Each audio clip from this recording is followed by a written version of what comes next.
Today I'm going to be talking about user experience and web analytics and how the two can cross based on my experience as the user experience manager here at RightScale. Outline again, introduction to analytics, and then some discussion of how we use analytics at RightScale, looking at specifically some analytics tools and use cases, and I'll be mixing a few demos in there. And then finally talking a little bit about integrating analytics into your product processes and a bit of Q&A at the end. So to start off, what is web analytics? And I'll just jump right to the obligatory online definition. From Wikipedia. The measurement, collection, analysis, and reporting of web data for purposes of understanding and optimizing web usage. And the reason I like this particular definition is it's two-part. The first part is talking about the many different ways that we can gather and analyze data. And the second part is about the real purpose of that data collection, to understand and optimize web usage. And for those of us in the user experience profession, that's very similar to understanding users and building a pleasing and positive experience for those users. So this sounds a lot like user experience to me. So why should UX be interested in web analytics? Well, first of all, user experience has always had a research component. Many of you are probably familiar with some of these terms: usability testing, contextual inquiry, card sorting. How many people have done one or more of these activities? Okay, just about everybody. So hopefully, for those of you in the room, you understand the value of good user research. Good user research informs good design. And a lot of these user research tools end up getting information that can be somewhat qualitative, and it's usually a small sample size. So when you do a round of usability testing, you might do it with a half dozen users. And you'll get really rich data, but it's based on a very small sample size. And of course, if you've done usability testing, you probably know that it can be very time intensive. So one of the key values of web analytics is that it's low cost, and once you get it set up, it's fairly low effort, and it gets you a lot of quantitative data about all of your users and how they're using the system. And again, data-driven designs are more likely to succeed. The more informed you are as you're building out your UIs and your interactions, the more likely you are to actually answer the needs of your users. But one major point I do want to stress is that I would never say web analytics should replace all of these great user research tools. It's really more of a complement. You're getting a somewhat different type of data that answers different types of questions. There's no real replacement for having that face-to-face interaction with your users. So, looking forward, I just wanted to give an overview of some web analytics tools. So, how many people here use Google Analytics? That is just about everybody. How many people here use any of these other tools on this page? Okay, a couple. How many of you use a tool that's not on this page? All right. So there are a lot of web analytics tools out there. And I couldn't possibly go over all of them, and they cover a lot of bases. So what I'd like to do is just look at some of the high-level features you can get from these different analytics tools, Google Analytics and others. So you can get information about your content. You can understand what pages people are visiting, how they're interacting with your site. You can set up conversion funnels. So these are particularly useful in the e-commerce world, but you might also set this up from on something like a sign-up flow. But basically, any step-by-step process, you can analyze where users are falling off and then try to optimize that funnel to get users to the end. Navigation paths. So not only what pages are users visiting on your site, but how are they moving through your site? So when they hit your landing page, where are they going from there, and where are they going next? And here's an example of Google Analytics providing a tool for that. And you can get more details about your visitors. So in this case, we have browser information. But there's a lot of rich information Google Analytics and other tools will provide about the visitors to your site. Some additional functionality that I've seen in tools, not necessarily Google Analytics, heat maps. So some products will give you an overlay so you can see where users are clicking on a given page, which can be useful as you're trying to put together a design or a redesign. Real-time event logging. This is something that's somewhat new to Google Analytics, and you can find it in other tools. But you can see in real time who's interacting with your site. And this can be particularly useful if you're timing it with some sort of event or campaign where you have an influx of users. This is a really interesting one, session replay videos. How many of you have tried any of the tools that do this? Basically, they'll monitor your user's behavior, put together a video, and you can sit down and watch it and see how the user clicked through your site. There is a lot of data there. The downside is it can be very time-consuming to actually sit through those videos and absorb that information. And finally, a lot of these tools are providing additional support for A/B testing. So you can put up 2 different versions of a page where you want to test a specific change, and these tools will help you dissect that information and understand which of those pages is performing better. All right, so that was the high-level view. Sorry if it felt quick. I'm trying to move through this because we're running late. But now I'm going to zero in specifically on some of the tools that we use here at RightScale. Google Analytics, everybody seems to be very familiar with that. It's very free and very powerful. Google Tag Manager, which is not strictly an analytics tool, but it provides a lot of additional support on top of Google Analytics. We also have a custom business intelligence database, and I'm not going to go too deeply into this because it's more on the sort of usage and infrastructure side.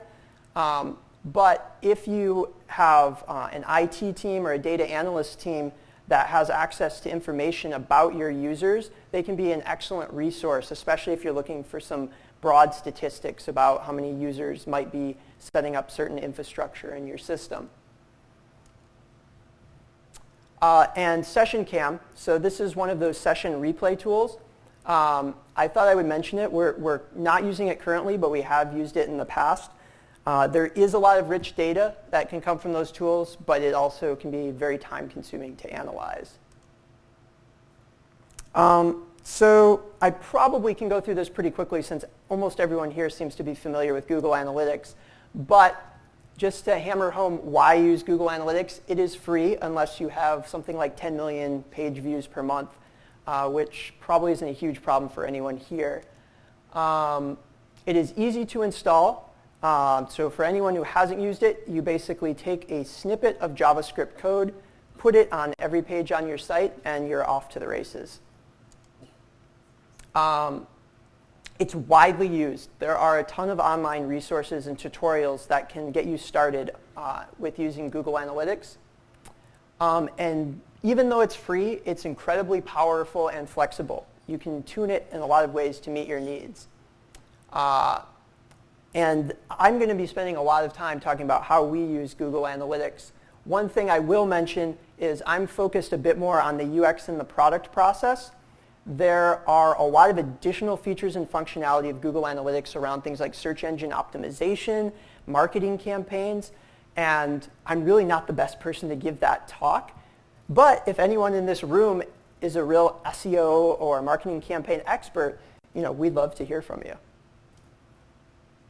So, as we delve into Google Analytics, I'm going to discuss 3 sort of key features. And there's a lot there, but these 3 features are what we really focus on in the UX team at RightScale. And these features are pages, events, and custom dimensions. So how many people are familiar with pages in Google Analytics? How about events? Okay, how about custom dimensions? All right, so it looks like there'll be some learnings, at least for most of you. Okay, there we go. So first I'm going to start with pages. This is probably the feature of Google Analytics that most of you are most familiar with. essentially, Google Analytics, once you install it, begins registering every page view. In fact, when I joined RightScale, this was basically what was set up for me. It's what you get for free when Google Analytics is installed. And you get a lot of sort of free information from those page views. You can get visitor data like browser, screen resolution, even geographic location, referral, so the page or site that they were originally at before they jumped to your site. And this information can be used for a lot of things. You can see how pages are ranking in your system. You can set up those conversion funnels. You can even set up virtual page views if you have something like a step-by-step sort of wizard flow, let's say, that's not strictly different pages. With a little bit of extra code, you can make Google Analytics treat those as page views and then log it in with everything else in your system. All right, so now I want to touch on some examples of how we've used these pages at RightScale. So one is to answer the question, where are users going after they hit the landing page? So we have 3 different products, and they all sort of have a dashboard. And this gives us a way to see, once users land, where do they need to go? What pathing can we optimize for them if they have to travel through 3 different pages to get where they're going? Browsers and screen resolutions. So all of you have probably had to deal with browser support in one way or another. It's incredibly useful to know what browsers and what browser versions your users are using. If no one's using IE8, don't support IE8 because it's a real pain. On the flip side, if 20% of your users are using IE8, your developers will be sad. Also, those conversion funnels. So these can be a really valuable tool, and you don't necessarily need to be an e-commerce site. In fact, we've used conversion funnels for our sign-up flow. So we measure users who sign up, and then we have some specific measures of engagement, in particular to see if they connect a cloud to our system and then go on to launch some servers. And in fact, this is a good segue into an example of how pages fall short of getting you real detailed information. So we had that conversion flow I just described, and a couple years ago we were looking to redesign it, and looking at that conversion flow, we noticed there was a fall off after users added a cloud. They didn't go on to launch a server. The trouble is, with just these page views in Google Analytics, we had no idea why they were falling off. We just knew they weren't completing the funnel. It wasn't until we added some additional, more detailed analytics that we learned that you can just kind of see over on the left there, there's this events pane, and after they add their clouds, they would see a bunch of events show up, and they would click on them because they were new. And they would end up in an area of the site that was not where we wanted the new users to be. So when we did a redesign of this sign-up flow, we made sure to accommodate that and try and keep users from deviating. But that was data that we could not get with just the page views alone. That being said, it's a good segue to look at Google Analytics events.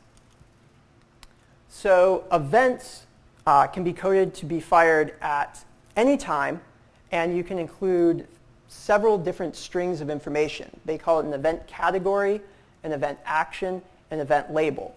So if you have a button and you want to track when users click on that button, you could have the event category perhaps be, let's say you have a shoe website and your button says add to cart. You might have the category be add to cart and the action be the shoe that was added to the cart. It gives you a lot of flexibility in tracking these events.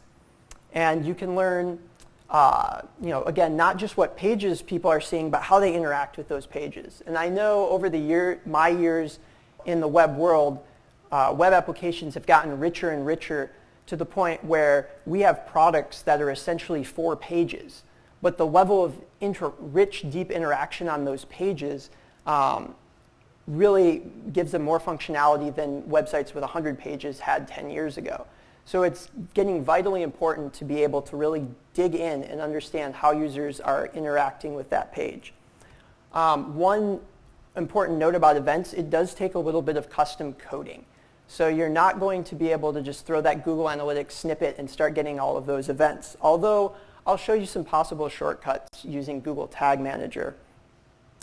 And we found with those 3 strings, it's important to think about how you design these events. So for example, if the category is the name of the button on one page and the action is the name of the thing they just added to their cart, on another page you don't want to have the action be the name of the button and the category be the name of the cart. Otherwise, when you go to look at all of that data, it gets jumbled together.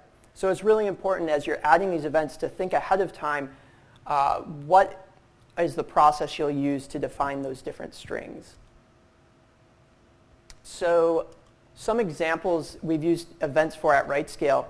What are the most frequently clicked actions on a page? So here we actually recently did a redesign for this particular page, and you can see there's a menu with a lot of different actions. And normally in the UX world, this would be a great opportunity for a card sorting exercise. Give users a bunch of cards, see how they arrange them, and learn how they associate different labels and so forth. But one piece of useful data that we had when we went to redesign this is understanding in our existing site which of these actions users were clicking on most often. And we had actual hard data for that. So when we went to set up the grouping in the new site, we could base it somewhat on what the most common actions are rather than just guessing based on what we thought users were doing. Another example, oh crap, oh well, I'm going to keep going. What client-side errors do users see when they're launching a server? So how many of you have direct access to all the error logs in your system? So if someone said, what's the most common error users are seeing on this page, you could find it pretty quickly. Okay, one guy in the back who is a one-man development shop. But we had the same problem at RightScale. This data was hard for us to get at. But if you attach an event to any of those errors being fired and you put the error label in that string, you can go back to Google Analytics and say, what are the frequent errors that are being encountered? And we did just that to find a problem with the way we were doing validation that was causing users to hit a lot of errors when launching a server. Another possibility is tracking if you have contextual help or some form of help embedded in your page, you can track when users are clicking on that help and see which pages are users calling up the help for, or which features are users clicking on the help a lot. And if you see one feature where users are constantly clicking that help button, maybe it means you need to analyze it and see if it's possible to streamline that page or make it a little bit more obvious. All right, so on to the third and final piece of the Google Analytics puzzle, custom dimensions. So Google Analytics will allow you to store up to 20 custom dimensions, which are just a string with every single page or event that is fired. And so the easy way to think of these is extending what Google normally gives you. So they stick in the browser, the screen resolution, all of this stuff by default. And so every time you look at a list of page views, you can see how many of them were Firefox or how many of them were X. What custom dimensions let you do is extend that to more data that's interesting to you. So some possibilities we've explored at RightScale, a user identifier. So actually, if you have logged in users, you can actually assign these events and pages to a real user. One important caveat there, Google will not, it's against their terms of service to put in something that's personally identifiable. So if you just store the user's email, Google could shut your Google Analytics account down. However, if you store an ID that is only an identifier in your particular system, that's okay with them. And I'll show you some ways we've taken advantage of that. Also a session identifier. Google Analytics gives you a really weird session that doesn't, at least for us, correspond to an actual user session in our system. So by using our own session identifier, I can pull out a group of events and say, I want to see all of the events that happened in this user session. And if we didn't have this identifier, it'd be hard to do that. Membership level. So how many of you have some sort of membership on a product you work on? Free users versus paid users, that sort of thing. Excellent. So if you're logging that as a custom dimension, you can go into your Google Analytics reports and say, I just want to see what the free users are doing, or I just want to see what the paid users are doing. And a lot of times you'll find that that behavior is very different and can end up informing your design later on. Also, perhaps the length of user membership. So being able to go in and say, show me the user activity just from a user's first week, or even just their first day. And based on that data, we've done this a lot with our first day users. So we want to see what their first interaction is like, because a lot of times that gets lost in the noise of all the other users in your system. Current time. So I note this because while Google records the time, they make it very hard to actually get a specific time. So if you want to see a series of events in the exact order it happened, sometimes you need to log your own time down to the milliseconds. And finally, some sort of page state information. So a user might be clicking on a button, and let's say your state has a tabular view, your page has a tabular view, but it also has like a card layout. You might be curious when they click that button, are they in one view or the other? So a custom dimension can let you store that particular state, and you can see when they click that button what state they were in. Now you could also just plug this into your event, but this way it happens for any interaction with that page. You don't have to do it on a per event basis. So what are some examples of how UX has used this at RightScale? This is one of my favorite ones, recruiting users for user research. So remember that user identifier I mentioned? We've actually had some value in projects where we redesign a specific page of the site. I can go in and say, show me the list of users that are most frequently using that page or that feature. And those users are often a great starting point to dig into how an expert user is using that particular feature or functionality. Obviously you probably have other recruiting practices, but this can be a quick way if you're looking for a specific group of users. And if you've tied in other custom dimensions, like I want to specifically see a free user, or I want to see users that have signed up in the past 30 days who did this thing, you really can start to narrow down the field when you'd probably have to do some sort of survey or other qualifying tool if you just did recruiting the old-fashioned way. In addition, we've used this, I think I've already really mentioned this, but to look at the behavior of new users and how they've interacted with our system.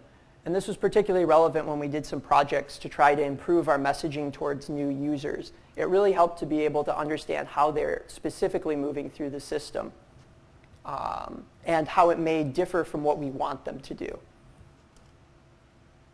And filtering free users out of the analytics report. So we've had situations where we're really interested in the usage on a page, but we could get a lot of noise from our free users who may sign up and use the tool briefly and then leave. This happens a lot on sort of our introductory pages. So being able to filter them out gives us a better view of how our sort of paid, maybe more consistent users are using and interacting with the site. All right, so I've been talking a lot, and I've got some demos mixed in. And so the first one is pretty straightforward. No, you were supposed to be deleted. Okay, there we go. All right, so what I've done here, and I'm not going to go into great detail in how Google Analytics and the UI works, or we'd be here all night, and I know you want to leave eventually. But this is just a simple dashboard where I've created a lot of widgets that reflect some of that data that I've talked about. So here's a simple page view widget. Here's a widget that shows you both events and pages.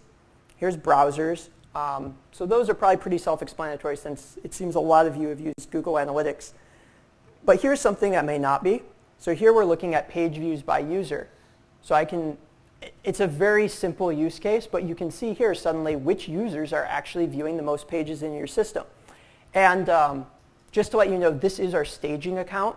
So the reason someone is 18,000 is because they are one of our automated testing users that just constantly runs through our system to make sure nothing's breaking. So don't read too much into this data since it's on our staging server. But you get an idea of some of the value, especially when you start crossing that with other points of data. And here's a widget that's showing those actions. that I mentioned before. And we actually have an event that records when they click on the action, and a lot of them require a confirmation or potentially additional information before we can complete. We also monitor the completion, so you can see the difference between how many click the button versus how many actually finish that action. And on our staging server, it's practically the same because they're mostly robots. Here's help. Again, our robots apparently don't view the help very often, but you can start to see how that might play out if you have help on specific pages. This one's actually a little more interesting. We have a page with a lot of different help tooltips on different components, and so we can see how often users have moused over those specific tooltips, it can help us to understand if a lot of users are mousing over one of them, what possibly might be confusing them, or at least to dig into it more deeply. Like I said, analytics can't answer all the questions, so this could be an opportunity for further user research. And finally, here's just a listing of error messages in the system, so you can start to see what are some of the more common error messages. Of course, one of the downsides with this is the fact that some of our error messages have specific data, like there was an error with the server name. And so without further manipulation in regular expressions, you're not going to be able to boil that out. But if you really want to dive in, you can start pulling even that data up. All right, so hopefully that gives you a rough idea of some of the events and pages. One other thing I'll point out, segments. So I can, for example, look at users who are new within a week, which, by the way, we apparently create a lot of users to robot our systems, or on a specific account. And so this is starting to use those custom dimensions to break some of the information down.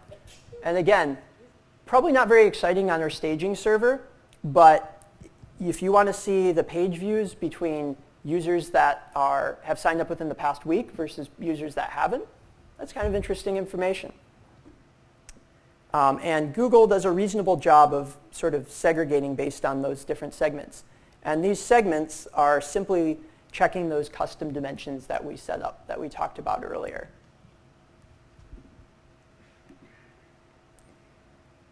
All right.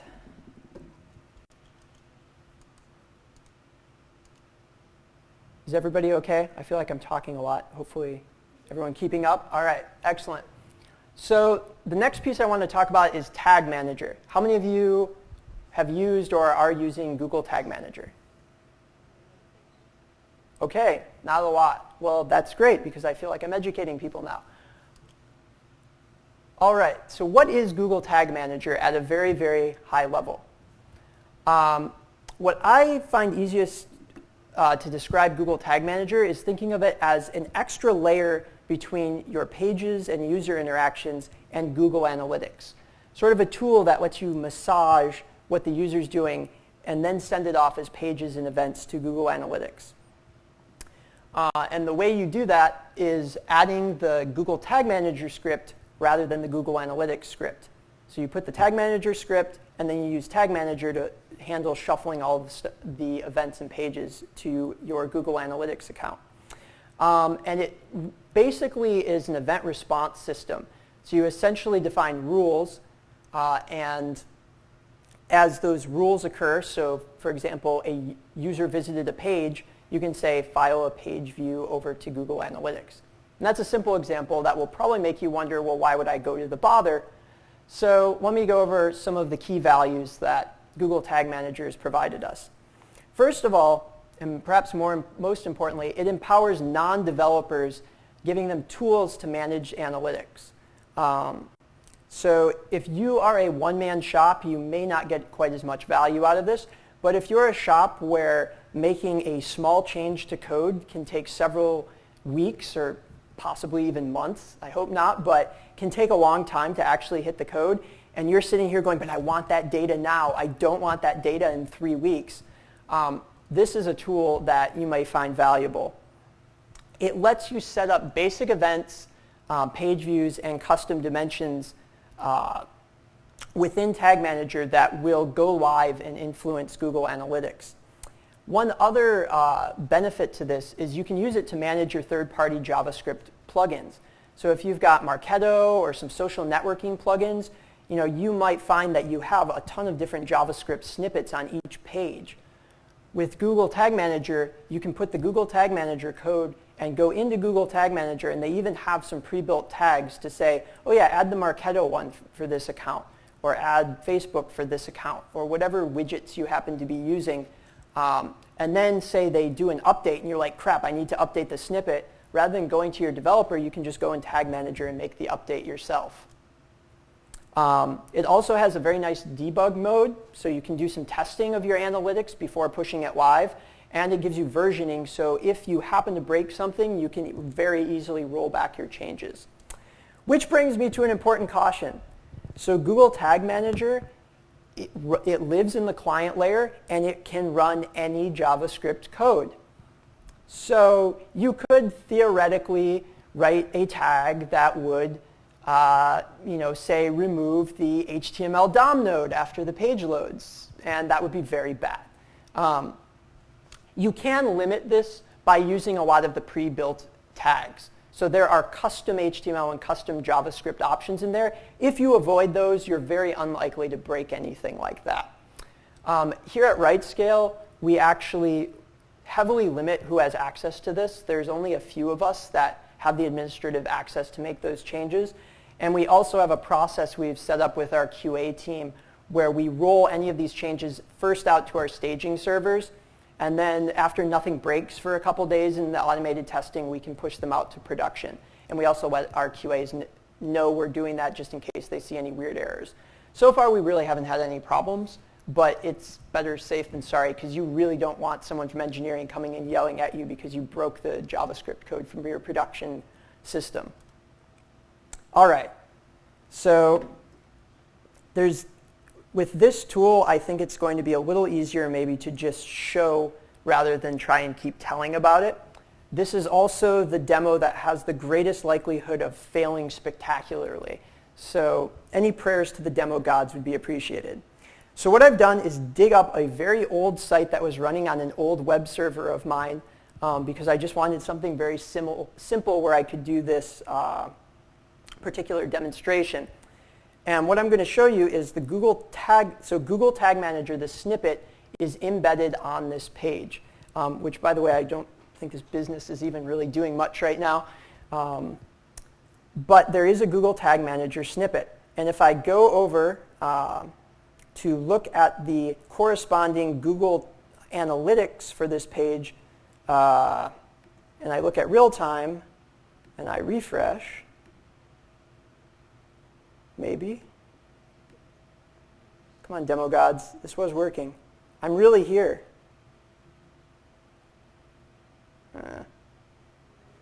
All right, well, maybe the demo gods will be kind to me in a moment. Work, darn you. All right, well, maybe I'll come back. I will admit that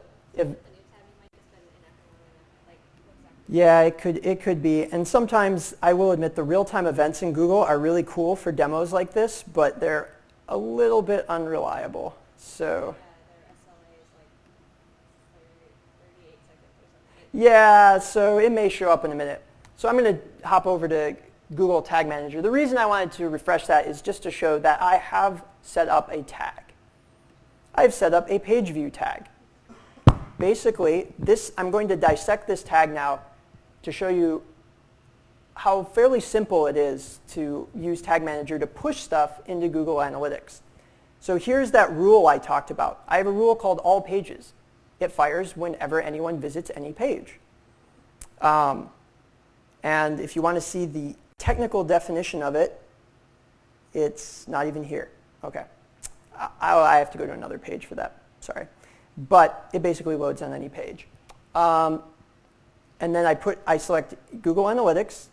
I have the tracking code, which I've used a macro to wrap around, so I don't have to remember UA-256, whatever that alphanumeric string is. I just remember Google tracking code. I say it's a page view. And then if I have any custom dimensions, again, I've wrapped these in macros. I can just say current time, use the macro get current time.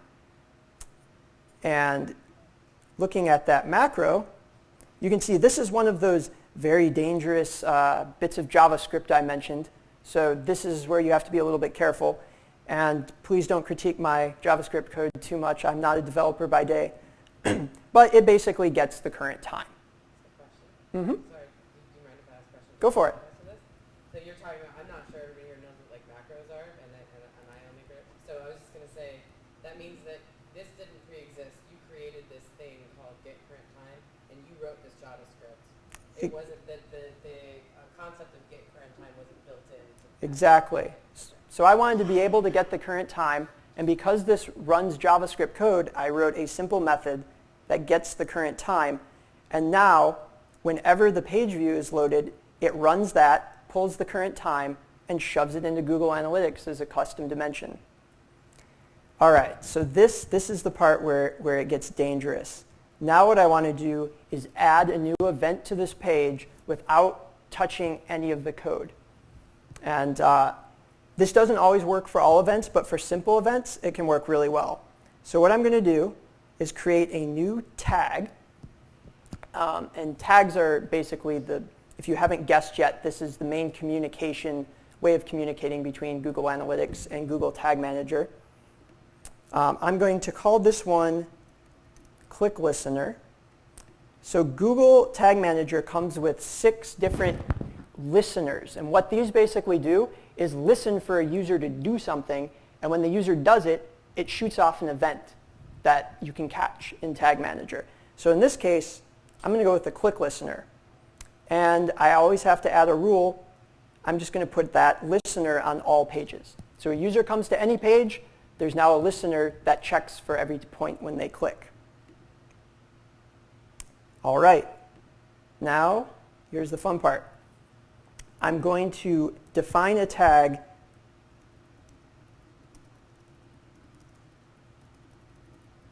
for the click event in Google Analytics.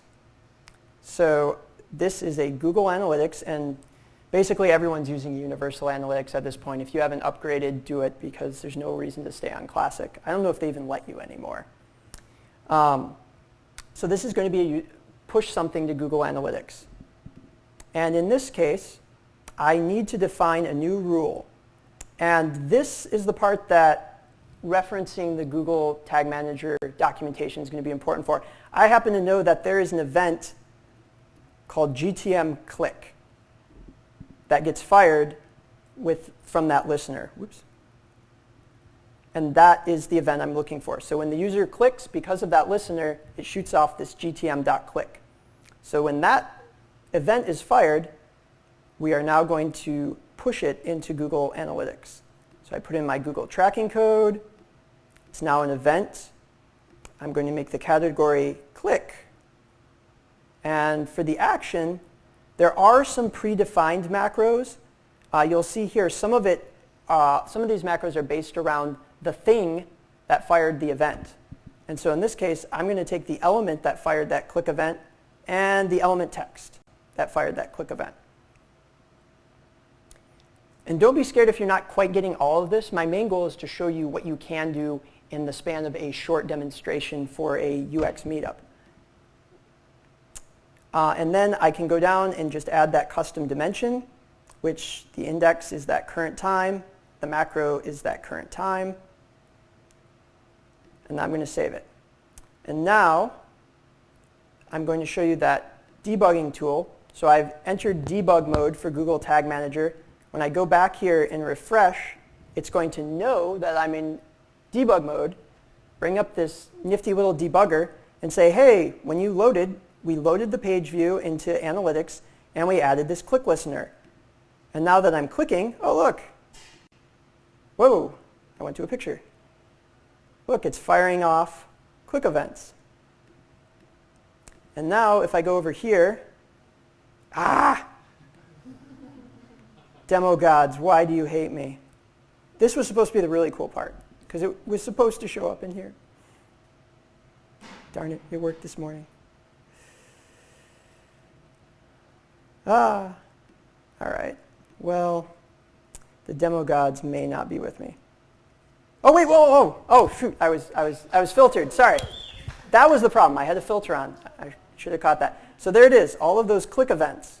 And when I dig in, I can see those actions and labels. So all of the different elements I clicked on and the strings that were under those elements.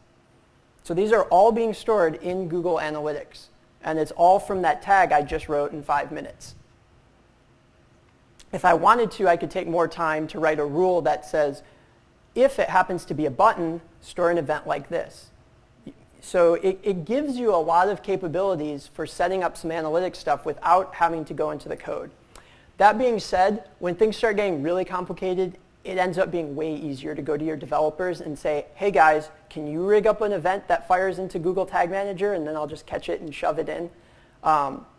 So when it gets really complicated, you still want to work with your developers. But you can see with Tag Manager, you have a lot of options to manage the analytics data. All right. So, wait, we already saw this one. OK. Almost done. There's a couple last things I want to touch on around analytics at RightScale. The first is the Google Analytics API. So a lot of times people think of analytics as this big web UI that shows lots of graphs and charts and so forth. But I actually find it a lot easier to think of Google Analytics as a big database that happens to have a specialized web UI built on top of it.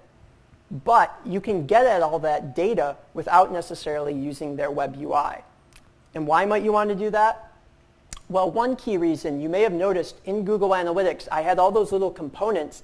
Those components only had a couple pieces of data.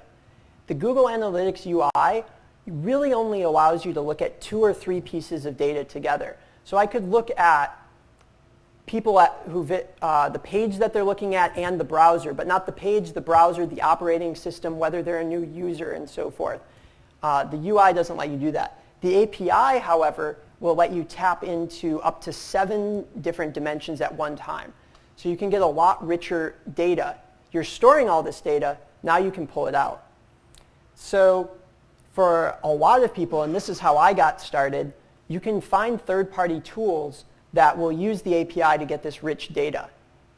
And in fact, a lot of them use Excel or Access. So how many people in here are comfortable in Excel or Access? All right. And how many people are comfortable coding up a custom UI? A decent number of people. But for those of you who are more comfortable in Excel, you can just grab one of these tools, dump all that data in Excel, and create pivot charts to your heart's content. However, for those of you who are comfortable building your own application, you can do that. And one advantage of this is, say you're storing those personal identifiers, now you can build an app that will automatically look up in your database who those people really are, so you don't have to stare at a lot of IDs.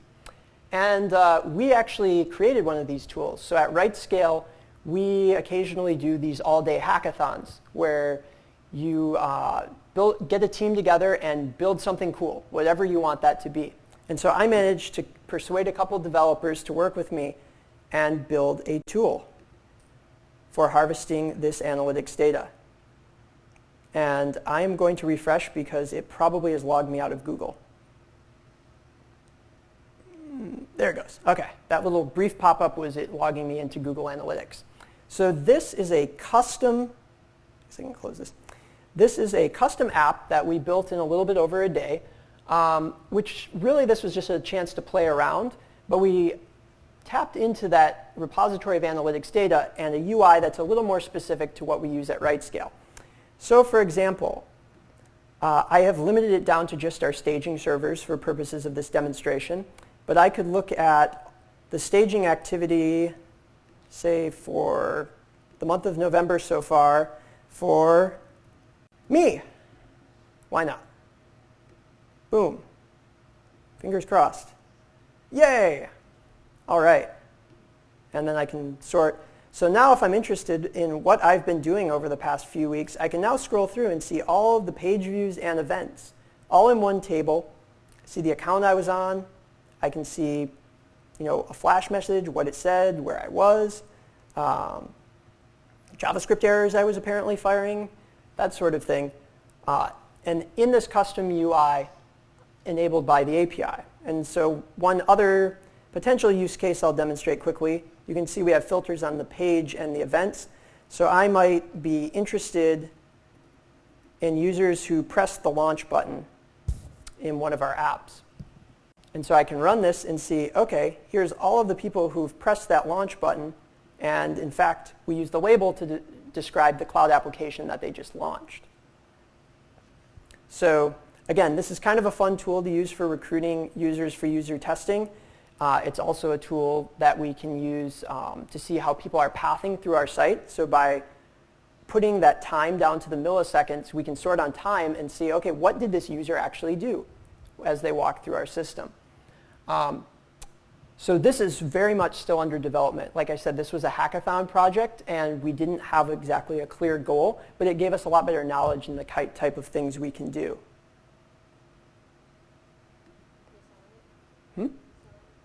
Are we selling it? Not right now. Was there a question back there? So, okay, that's an interesting question. What language do we use to interact with the API? So this is entirely written in JavaScript and HTML. There's actually no back end here, and the Google Analytics API works very nicely with JavaScript. It also works, I think, with PHP, Python, Ruby. There's a lot of SDKs around various languages. It's working with Google. I am not a very strong developer, but working with the Google APIs is really, really easy. They have great documentation and make it quite easy. And I'm currently the only maintainer on this right now, and I've been able to do it. And if you've seen my code, you'll understand why those APIs have to be very simple. Sure. This one was built using Angular. So that's kind of the UI framework that we're using at RightScale now. And again, Angular was just really quick and easy for us to set up, so we could focus most of the coding effort on actually communicating with the Analytics API. All right, I'm going to jump back just because I'm almost done, and then I can grab any more questions that you guys have. All right, so the last piece I want to talk about is integrating Google Analytics into your product development process, because I think this is very important.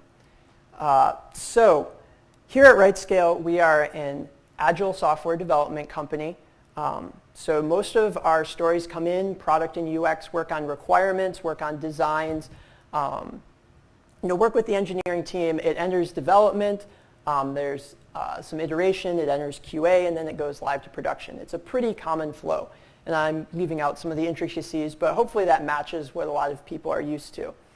So we found it's important to figure out how analytics fit into that process. And I will say we are still figuring it out to this day. I see Ryan smiling over there as I just had to file a ticket because we missed some.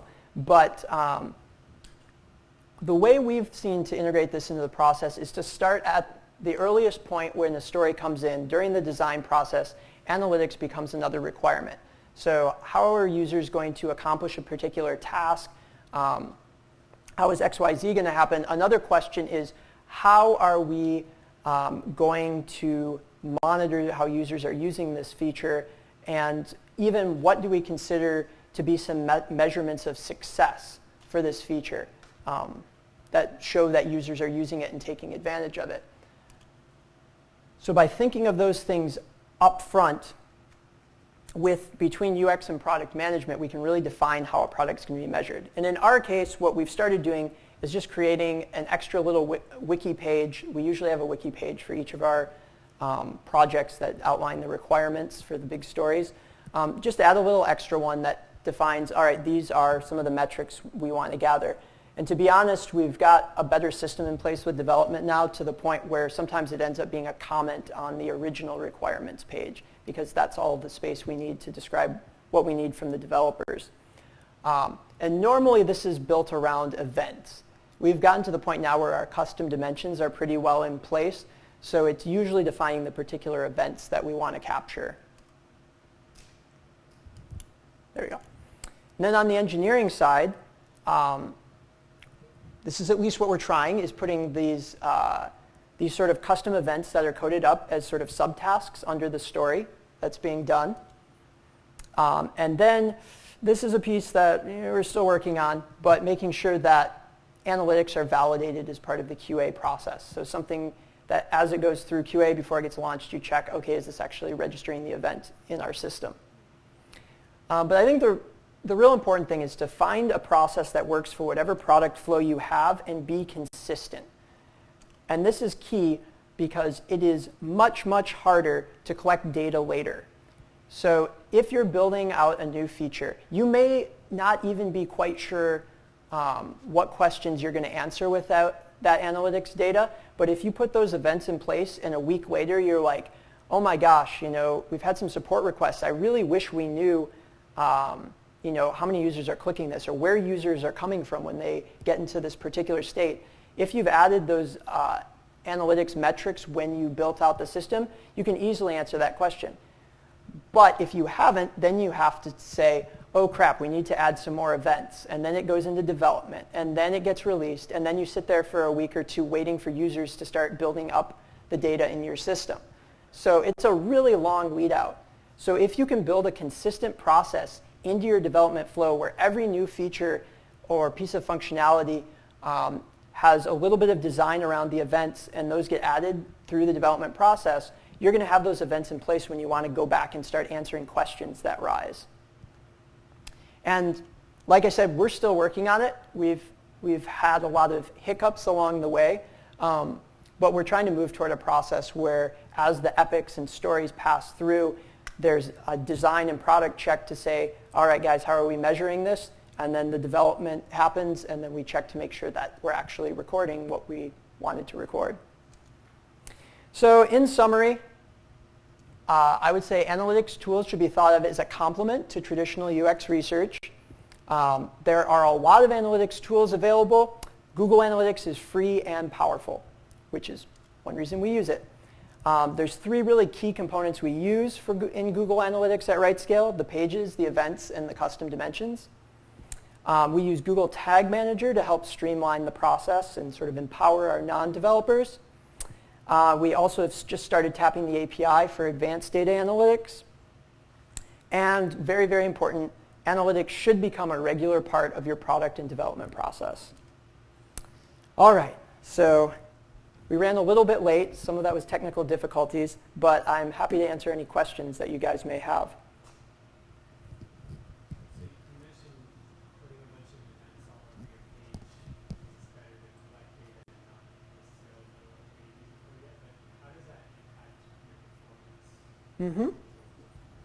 So the question was, how does that impact your performance? The events that are fired in Google Analytics are pretty negligible.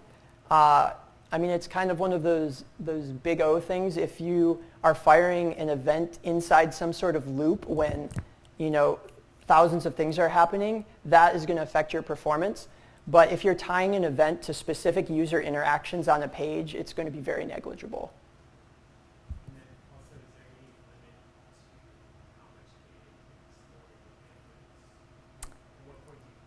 Sure. I guess I should have a microphone to pass around if there's any other questions. So is there a limit to what you can store in Google Analytics? As far as I'm aware, there's not a limit that is particularly relevant to most people. The last I checked, I think it was something like 10 million. I'm not sure if that's 10 million combined page views and events in a month. But there is a point when Google will start charging you, but it's very high. It's not something that we're currently concerned about. It does start sampling data at a certain point. That is true. 50 million this month, and you look back for 30 days, it'll sample like 0.5% of that traffic. They'll still record it, it won't charge you. Off the get-go, you're going to have way less likely. But the API usually is a nice way around that because you can access the data directly. But yeah, when you go into Google Analytics and start in their UI looking at large data sets, it will give you only a representative subset.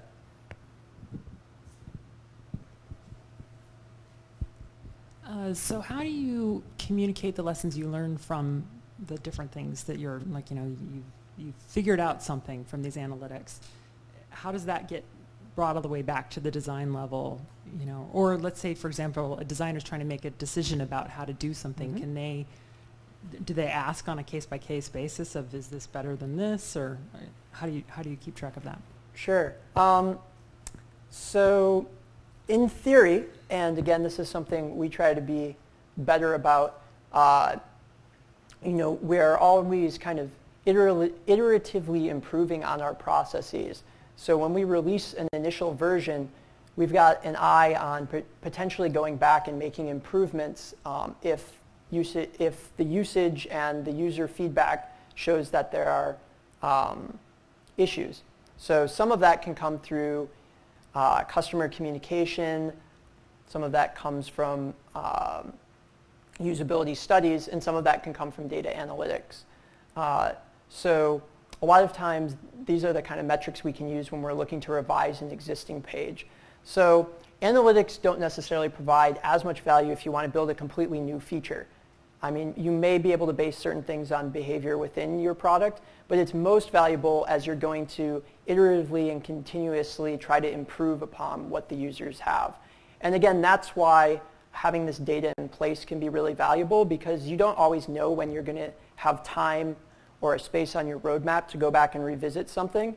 And sometimes a customer complaint or something like that may bop something back into the product consciousness. And at that point, if you've got the analytics in place, you can say, well, let me look and see, is that error message actually coming up for lots of people, that sort of thing. Whereas if you don't have those metrics in place, you're like, well, a customer said this. I wonder, do we start asking other customers and so forth? So how many of your analytics, what percentage of your analytic measurements are driven by measures of success defined by your stakeholders, be they customers or executives of the customers, and other in-house needs or other, I don't know how to really define them. But Sure. So we have some measures of success. Usually those measures of success are defined at RightScale at the product manager level. So product managers tend to really own the features that they are building or tasked to build. And so this is one reason that we've started finding some value in having UX have an active role, is we work pretty directly with product managers at RightScale. And so we can have a discussion with the product manager, what types of metrics or what types of goals do we have with this new feature, this new piece of functionality. We did that with this new account overview that we released. We wanted to have a certain amount of usage and a certain amount of interaction with it, and we're pretty happy with what we have. We haven't gotten to the point for most of our measures of success where we actually define we need X number of clicks on this button or X number of views.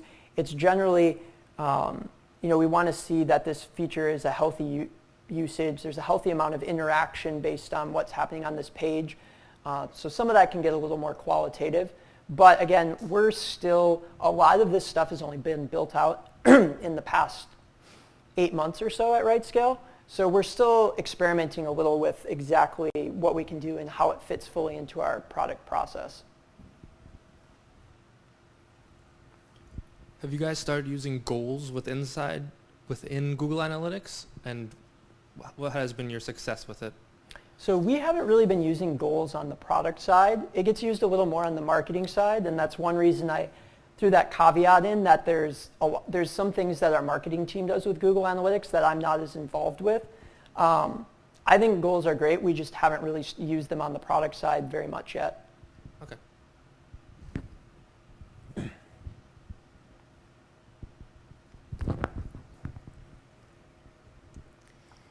So I noticed that on the Google Analytics page, I'm pretty sure you can customize how you want to view all the different analytics. So do you suggest that do you usually, when you're building a custom dimension, do you pop a widget over there, or is it more after you do the tag manager? So the great thing about having a process around analytics is that once we have the events and page views and custom dimensions set up, I can go back and build any dashboard I want because that data is sitting there. And And to be perfectly honest, like even this dashboard, I grabbed some widgets we had and I just built some new ones. Like this help viewed one is actually something I just quickly coded up. And if I go to look at it, all it's saying is show me a couple different things where the event category matches help text. So once all of this data is in place, you can go back and build whatever views you want. And what I've actually done for one of our product managers is he'll make some requests. You know, I'd like to see some specific data, and I'll just go in and put together a quick dashboard that's tailored to his needs. And then one of the downsides, which I did mention, is if you want to get sort of richer data across multiple dimensions, that's where something like an API tool comes into place. And we've had a couple times where we've been trying to dig in a little more specifically, like how are users interacting across our product sets. That's something that requires, pretty much almost necessitates using the API just because we need to look at a bunch of different dimensions to get that data. Anyone else? All right. Well, I apologize again for the technical difficulties, but I hope that this was a useful talk, and I'm always happy to chat in a little bit more detail. It is a really huge topic, and I hope I give you an idea of some of the capabilities without totally going overboard.